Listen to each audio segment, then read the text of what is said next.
అదే RTV app వార్తల్ని క్షణాల్లో చదివే అవకాశం ఉంటుంది. ఒక న్యూస్ పేపర్, ఒక టెలివిజన్ ఛానల్ మీ చేతుల్లో ఎప్పుడూ ఉంటాయి. ఇవాళ ఎవరైతే లేఖ పంపించారో వారిని ఒక్కసారి ఆత్మ పరిశీలన చేసుకోమని చెప్పి నేను చేస్తున్నటువంటి అభ్యర్థన. మరి వారు 5 సంవత్సరాల కాలం అధికారంలో ఉన్నటువంటి సందర్భంలో ఏ రకమైనటువంటి అరాచక పాలనని మనం చూసామో ప్రజలు ఇంకా కూడా మర్చిపోలేదు.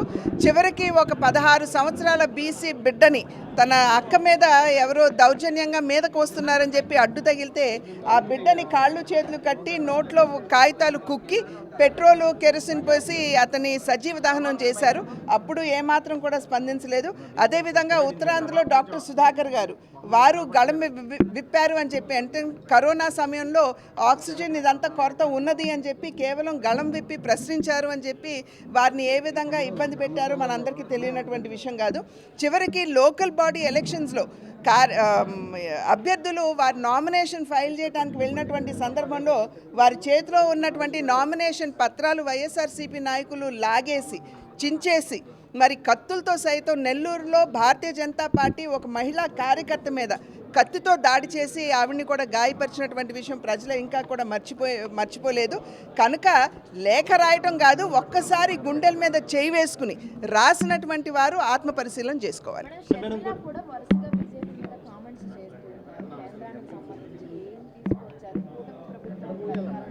ఇవాళ నేను ప్రజలకి తెలియజేస్తున్నాను, ఇవాళ రాష్ట్రంలో ఏ మాత్రం అభివృద్ధి జరుగుతున్నది అని అన్నా కేంద్ర ప్రభుత్వ సహాయం లేనిదే ఇవాళ జరిగేటువంటి పరిస్థితి రాష్ట్రంలో లేదు. మరి నిన్న మొన్న కూడా మెట్టెక్ మ్యాన్గా పేరుగాంచినటువంటి జితేంద్ర సింగ్ గారు వారు స్వయంగా చెప్పినటువంటి విషయం ఏంటండి, ఇట్లాగ వారు మెట్టెక్ పార్క్ పెట్టాలి అని అంటే జగన్మోహన్ రెడ్డి గారి దగ్గర నుండి నాకు ఎటువంటి సహకారం రానటువంటి సందర్భంలో 2023వ సంవత్సరంలో అసలు నా పేరు తొలగించేశారు. కానీ నితిన్ గడ్కరీ గారు ముందుకు వచ్చి వారు రోడ్లు కానీ ఇతరత్ర మౌలిక వస్తువుల మీద దృష్టి కేంద్రీకరించి వారు సహకారం అందించినటువంటి సందర్భంలోనే మేము మెట్టెక్ పార్క్ని కూడా మేము చేయగలిగామని చెప్పి వారు చెప్పారు.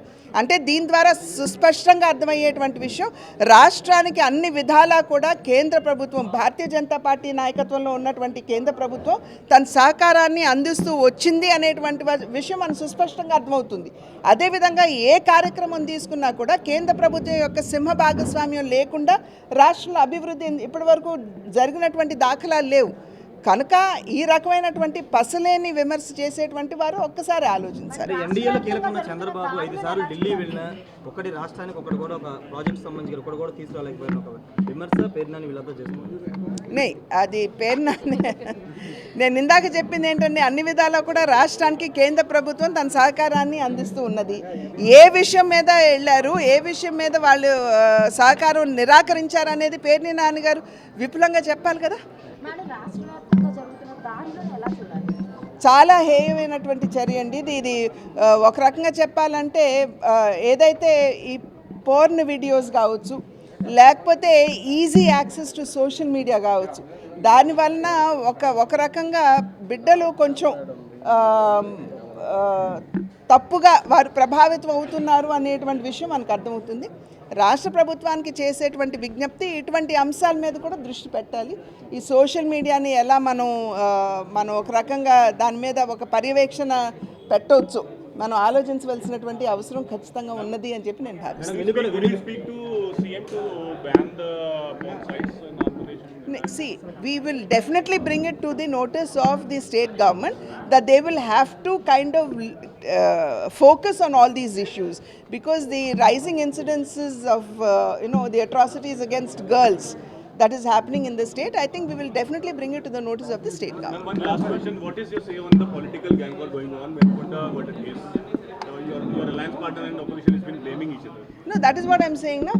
When the opposition was in power, the kind of attacks that they had conducted on the opponents, I think people have not forgotten. There was a 14-year-old boy who, because he wanted to protect his sister, YSRCP goons had actually burnt him alive. And there have been incidences where a doctor had raised his voice against the oxygen that was not available in the state, and he was immediately declared as mad and literally led to his death as well. So I think these are various incidences. Even when we were doing our local body elections, we are candidates were not even allowed to file their nominations. The nomination papers were snatched away, they were torn, and there were attacks on them. So people who are throwing blame at each other, I think they would have to at least go into a kind of introspection and see what they did wrong.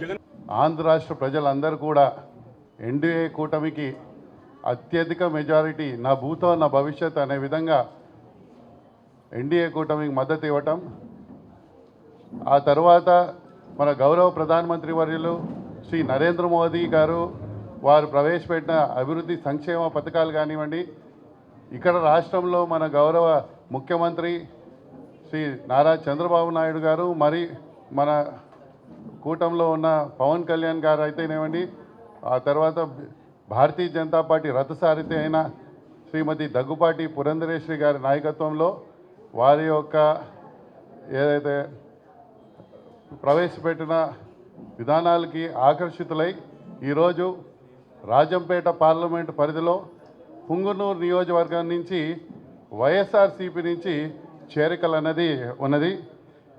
ఆ యొక్క పార్టీకి రానున్న రోజుల్లో భవిష్యత్తులో వారికి ఎటువంటి మనుగడ ఉండదు అనేది ఒక ఆలోచనతో వారు ఈరోజు భారతీయ జనతా పార్టీకి వస్తూ భారతీయ జనతా పార్టీని రాజంపేట పార్లమెంట్లో బలపరుస్తూ వారి ఈరోజు చేరిక ఉన్నది. శేషాద్రి నాయుడు గారు వైఎస్ఆర్సీపీ మండల సెక్రటరీ, మరి నాగరాజ్ గారు వైఎస్ఆర్సీపీ మండల యూత్ అధ్యక్షులు, మరి మదన్ మోహన్ గారు వారు కూడా వైఎస్ఆర్సీపీ నాయకులు, మరి మహేశ్వర్ రెడ్డి గారు వైఎస్ఆర్సీపీ యువజన విభాగానికి వారు కూడా మండల నాయకులు. వారందరినీ కూడా భారతీయ జనతా పార్టీలో సాధారణంగా శ్రీ దగ్గుపాటి పురంధరేశ్వరి గారు వారి నాయకత్వంలో ఆహ్వానించడం జరుగుతుంది. ధన్యవాదాలు. మా రాష్ట్ర అధ్యక్షురాలు పురంధరేశ్వరి మేడం గారికి, ఇక్కడ వచ్చేసిన పత్రికా సోదరులు ప్రతి ఒక్కరికి పేరు పేరున నమస్కారం తెలియజేస్తున్నాను. నా పేరు దేరంగుల ఉదయ్ కిరణ్, జాతీయ బీసీ సంఘం అధ్యక్షుడని. ఇవాళ మేడం గారి సారథ్యంలో రాష్ట్రం రావణ కష్టం నుంచి రామరాజ్యం తీసుకొచ్చే విధంగా ఎంతో కష్టపడ్డారు. ఈ 5 సంవత్సరాలు నరకాసున పాలనని రాష్ట్రంలో చూశాం. అదేవిధంగా దేశం ఇవాళ భారతదేశం అంతా కూడా ప్రపంచ స్థాయి అంతా కూడా భారతదేశం వైపు నడిపించే విధంగా మన గౌరవ బీసీ ముద్దుబిడ్డ ప్రధానమంత్రి మోదీ గారు సారథ్యంలో ఎంతో దేశము రాష్ట్రం అంతా కూడా బాగుపడుతూ ఉంది. అందులో బీసీ హక్కుల కోసం మేము ఎన్నో రకాలుగా పోరాటాలు చేస్తే బీసీ హక్కులు చాలా వరకు కూడా ప్రధానమంత్రి మోదీ గారు మా ఒక ఫిర్యాదును స్వీకరించి ఎన్నో నిర్వర్తించారు. దానికి ఉదాహరణ ఒకటే కారణం, గతంలో ఎంతోమంది ప్రధానమంత్రులు ఉన్నప్పటికీ కూడా బీసీ కమిషన్ జాతీయ వ్యాప్తంగా ఉండింది. ఆ బీసీ కమిషన్కి చట్టబద్ధత అనేది లేదు. కానీ గౌరవ ప్రధానమంత్రి గారు బీసీ కమిషన్కి చట్టబద్ధత తీసుకొచ్చి బీసీలకు అంతా కూడా ఒక రక్షణగా ఒక కవచం ఉండే విధంగా కమిషన్కి ఏర్పాటు చేశారు. అదేవిధంగా వాల్మీకి, మన జ్యోతిరావు పూలే, విశ్వకర్మ జయంతులన్నీ కూడా ప్రభుత్వ లాంఛనాలతో వాళ్ళ ఉత్సవాలు చేయాలని చెప్పి మేము పిటిషన్ పెడితే 2014 నుంచి ప్రధానమంత్రి గారు ఈ బీసీల కులదేవులైనటువంటి ఈ ముగ్గురికి కూడా ప్రభుత్వ లాంఛనాలతో జయంతి ఉత్సవాలని నిర్వహించేందుకు చర్య తీసుకున్నారు. అట్లా చెప్పుకుండా పోతే ఎన్నో ఉన్నాయి. అవన్నీ కూడా బీసీలకు న్యాయం జరగాలంటే ఒక బీజేపీ పార్టీతోనే సాధ్యమని చెప్పి మేడం గారి ఆధ్వర్యంలో అంతా కూడా జాతీయ బీసీ సంఘం తరపు నుంచి అదేవిధంగా రాష్ట్ర అదేవిధంగా కేంద్ర సభ్యులంతా కూడా మిగతా వాళ్ళందరూ కూడా త్వరలో జాయిన్ అవుతారు. మొట్టమొదటిగా నేను జాయిన్ అయ్యేసి మేడం గారితో మాట్లాడి ఇంకా ప్రణాళికబద్ధంగా రాష్ట్రంలోనే అంతా చూసే విధంగా భారీ స్థాయిలో బీసీ బహిరంగ సభ పెట్టి ఆ సభ ద్వారా మేడం గారు సారథ్యాన్ని మిగతాలతో చేరడానికి కూడా ప్రణాళికలు చేస్తామని చెప్పి తెలియజేస్తా ఉన్నాను. ఈ అవకాశం కల్పించిన మేడం గారికి ధన్యవాదాలు తెలుస్తా ఉన్నా. జై భారత్. నా ధన్యవాదాలు నేను తెలియజేస్తున్నాను.